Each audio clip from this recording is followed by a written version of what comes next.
যতজন জঙ্গি কার্যকলাপের সঙ্গে যারা অভিযুক্ত ছিলেন তাদের সকলকে তো ছেড়ে দেওয়া হয়েছে।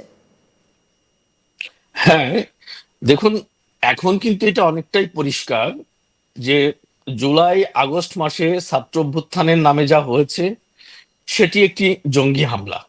এটা কিন্তু তাদের কথাই উঠে এসেছে এবং বিভিন্ন পরিকল্পনা বা তাদের পরবর্তীতে যে কার্যক্রমগুলো সেটা দেখলে অনেকটাই বোঝা যায়।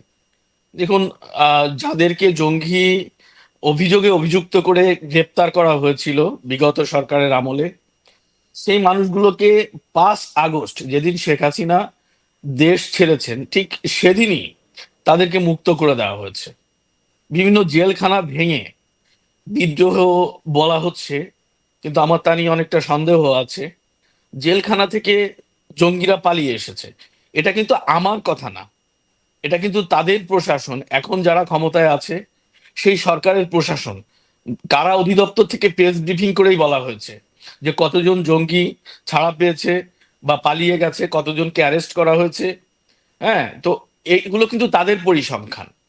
এবং যিনি আজকের এই সরকার পরিচালনা করছেন, ডক্টর মোহাম্মদ ইউনূস, তিনি কিন্তু জাতিসংঘের একটি অনুষ্ঠানে যেয়ে সেখানে তার উপদেষ্টা পরিষদের একজন সদস্যকে মাস্টার মাইন্ড উল্লেখ করে স্পষ্টভাবে বলেছেন যে এই পরিকল্পনাটি কোনোভাবেই তাৎক্ষণিক এই ছাত্র আন্দোলনের মধ্য দিয়ে হয়নি, সেটি 4 বছর ধরে পরিকল্পনা করেই হয়েছে। এবং সেই পরিকল্পনায় আমরা কি দেখলাম? একটি নির্বাচিত সরকারের প্রধানমন্ত্রী দেশ ছেড়ে যেতে বাধ্য হলেন, ঠিক তার পরক্ষণেই দেশের সেনাবাহিনী যারা তখন আইন শৃঙ্খলা রক্ষাকারী ভূমিকায় ছিল, তারা তখন যে যাদেরকে ডেকেছেন তার মধ্যে একাধিক রাজনৈতিক দল ছিল যারা সরকার কর্তৃক নিষিদ্ধ ঘোষিত এবং তারা জঙ্গিপানার অভিযোগে নিষিদ্ধ নিষিদ্ধ ঘোষিত। তো তাদেরকে আপনি ডেকে ওই দিন থেকেই তো শুরু হলো।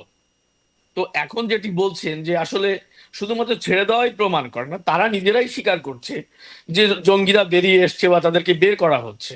ইভেন আজ কিন্তু 10টা অস্ত্র মামলা, যে মামলাটি আপনি আপনার মনে আছে নিশ্চয়ই, যে উলফার যে আসামের বিচ্ছিন্নতাবাদী দল হ্যাঁ, সংগঠন, হ্যাঁ, সেই উলফার যে মামলাটি ছিল, সেই হ্যাঁ। মামলা থেকে সমস্ত আসামিকে, যে অস্ত্র 10 ট্রাক অস্ত্র বাংলাদেশ দিয়ে ঢোকানো হচ্ছিল ভারতে, সেই অস্ত্র মামলায় আজ খালাস দেওয়া হয়েছে আসামিদের। এই তাহলে কথাটাই তো যারা শেখ হাসিনা তিনি উল্লেখ করছেন এবং এই কারণেই তিনি বলছেন যে এই জঙ্গি কার্যকলাপ বাড়ছে এবং এটা কি ধরনের কার্যকলাপ তিনি সেই দিকে আঙুল তুলেছেন। দাদা, মোহাম্মদ ইউনূস তাহলে শেষ পর্যন্ত চাইছেনটা কি? একদিকে তো জঙ্গিদেরকে মুক্তি দিয়ে দিচ্ছেন, কখনো বলছেন যে জেল ভেঙে বেরিয়ে গেছে, কখনো তাদেরকে মুক্তি দিয়ে দেওয়া হচ্ছে। তারপরে এত নিপীড়ন দমনমূলক যে সমস্ত কাজ কারবারগুলো চলছে, শেখ হাসিনা তিনি পরিষ্কার বলছেন যে রীতিমতো জঙ্গি কার্যকলাপ চলছে। পালানোর জায়গা খুঁজে পাবেন তো শেষ পর্যন্ত মোহাম্মদ ইউনূস? এটি আসলে আমার আমার কাছে একটা জটিল প্রশ্ন। দেখুন, 15 বছর রাষ্ট্র ক্ষমতায় ছিলেন শেখ হাসিনা এবং বাংলাদেশের সামগ্রিক অর্থে দেশ স্বাধীনের পরে দৃশ্যত যে উন্নয়ন কর্মকাণ্ড তা কিন্তু ওনার আমলেই হয়েছে। এবং দেখেন, ইতিহাসের সবচেয়ে বড় মেগা প্রজেক্ট পদ্মা সেতু, রূপপুর পারমাণবিক কেন্দ্র, ঢাকার বুকে মেট্রো রেল, আহ আকাশে বঙ্গবন্ধু স্যাটেলাইট, এগুলো ছিল স্বপ্ন আমাদের কাছে, আমরা ভাবতে পারিনি এগুলো বাংলাদেশের হবে। তো সেই জিনিসগুলো বাস্তবায়ন করার পরে ওনাকে স্বৈরাচার বলা হয়েছে, স্বৈরাচার তকমা দিয়ে ওনাকে দেশ ছাড়তে বাধ্য করা হয়েছে। আর যিনি স্বৈরাচারী আচরণ করছেন, উনি কোথায় যাবেন সে প্রশ্ন জনগণ নির্ধারণ করে দেবে, সে প্রশ্নের উত্তর। এই প্রশ্ন জনগণের কাছেই থাক, আমরা না বলি। কারণ কিন্তু আমরা বলতে গেলে অনেক অনেক ঝামেলা, আমরা বলতে গেলে অনেক ঝামেলা। কারণ দেখুন, ওই যে আহ চিন্ময় কৃষ্ণ দাসের আইনজীবীকে দেখছেন, আমরা অনেকেই এরকম গোপনে ভিতরে ভিতরে অনেক রকম হেনস্থার শিকার হচ্ছি, হয়তো আমরা দেখাতে পারছি না, বলতে পারছি না। ঠিক কিন্তু কথা। মুক্ত বাক, মুক্ত কথা, মুক্ত চিন্তা, একটা মানবাধিকারের প্রশ্নে আপনি কারো পাশে দাঁড়ানো, এগুলো তো অন্যায় নয়।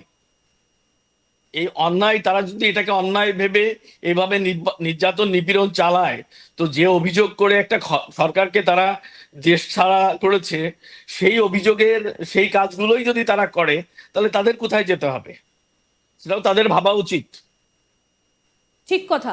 এই যে জিনিসপত্রের দাম বাড়ছে, শেখ হাসিনা স্পষ্টত একটা বার্তা দিয়ে রেখেছেন যে জঙ্গি কার্যকলাপ চলছে বাংলাদেশে। যদি শেষ পর্যন্ত আমেরিকা এই তকমাটা লাগিয়েই দেয়, তাহলে এই যে সমস্ত ব্যবসা বাণিজ্য এবং সব দিক থেকে কতটা ধাক্কা খাবে বাংলাদেশের অর্থনীতি, এবং একই সঙ্গে বাংলাদেশের পরিস্থিতিটা তাহলে কোন দিকে যাবে?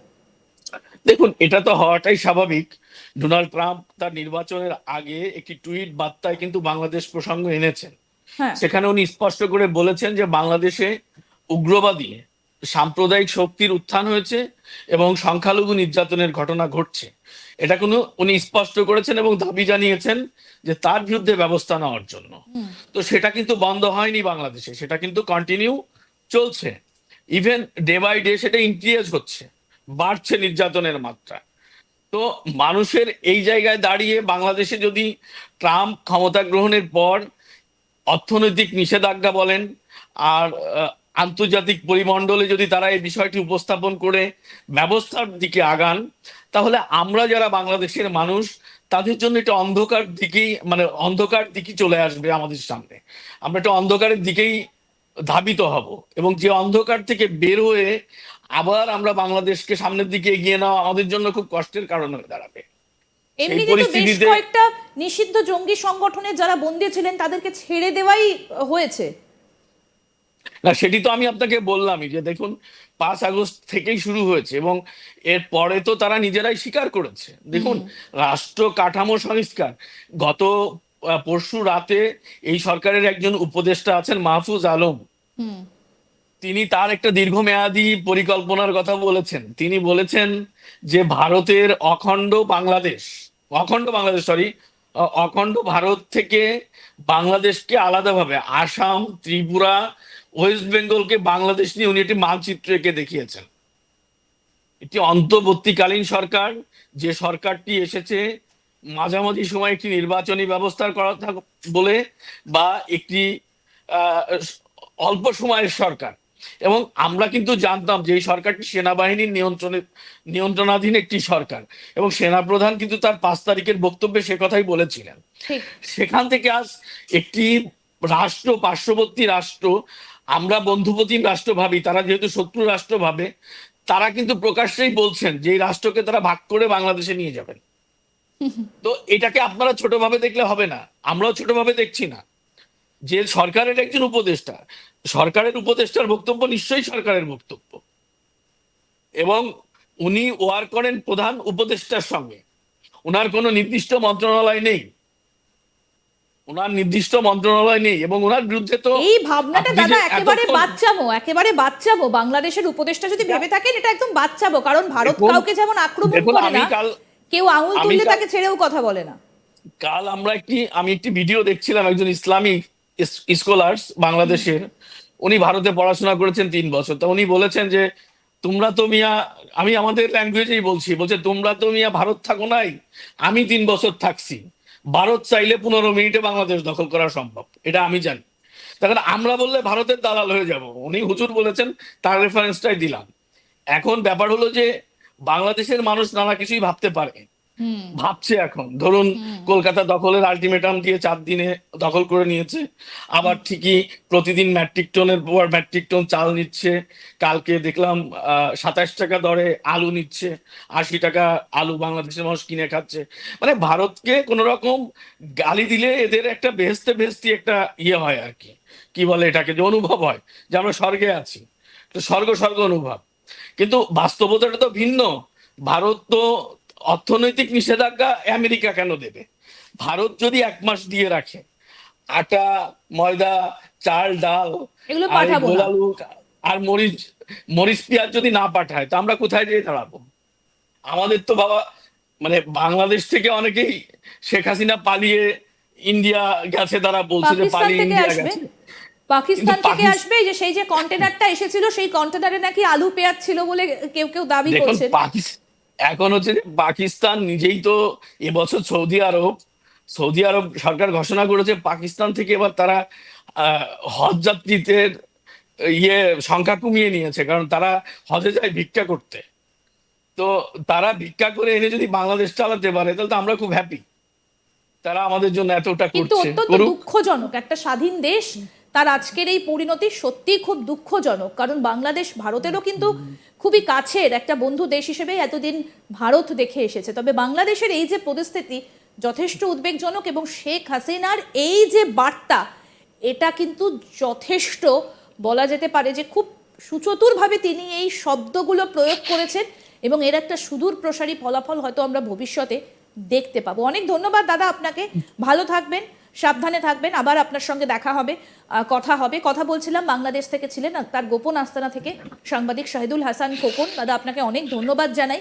তবে এই যে বাংলাদেশের পরিস্থিতি, ঠিক যে শব্দ বন্ধনী ব্যবহার করেছেন শেখ হাসিনা, তার কিন্তু একটা সুদূর প্রসারী ফলাফল হয়তো ভবিষ্যতে দেখা যাবে, কারণ তিনি খুব সুনিপুণভাবে এবং সুচতুরভাবে এই শব্দটা তিনি ব্যবহার করেছেন। এখন দেখার যে ডোনাল্ড ট্রাম্প তিনি মসনদে বসার পর এই অবস্থার পরিবর্তন হয় কিনা, এবং আরো বড় কথা